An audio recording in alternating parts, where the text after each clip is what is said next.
memories, speaking of Eddie, of that night him and Chris Benoit won the titles, because you were wrestling at WrestleMania 20 as well? Do you have any Uh, memories of what the vibes were like backstage that night with the two guys and having the oh yeah, moment?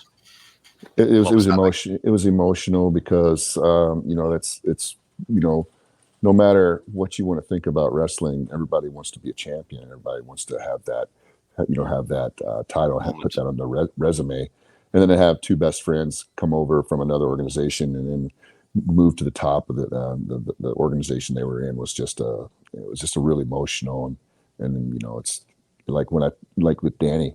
I told Danny, I'll tell everybody, I had three goals whenever I got into wrestling.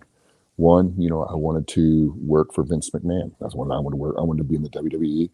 Two, I wanted to be a champion of some sort. Did not matter. And then three, I wanted to be in a WrestleMania.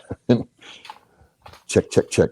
I got all Yeah. those. So those are kind of some of the goals that you would have when you get into this, and when you accomplish them, you get emotional, and when uh, you're happy, you're happy, you're sad, you're hurting, you're feeling good, all at the same time, and it feels good to be able to check those things off your bucket list. Yeah. That WrestleMania 20 was like obviously massively memorable. But the one thing that I remember from it is the Goldberg and Brock thing. The Oh, both guys were leaving. They threw poor old Steve Austin into the middle of it, and yeah. things went bad. What was it like being around those guys after all Ooh. that happened? Um, let's see if I can remember correctly. I don't think the match was one of the was it was a 5-star match if I can remember correctly. Yes. Everybody, you're in the biggest stage in our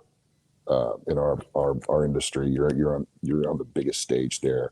You obviously want to have the best match of the night, and I think both of them were maybe a little frustrated that things happened the way they happened, because we're all perfectionists and we all want to be the best and do the best. And when something slips up or something happens, it just really aggravates can really aggravate you.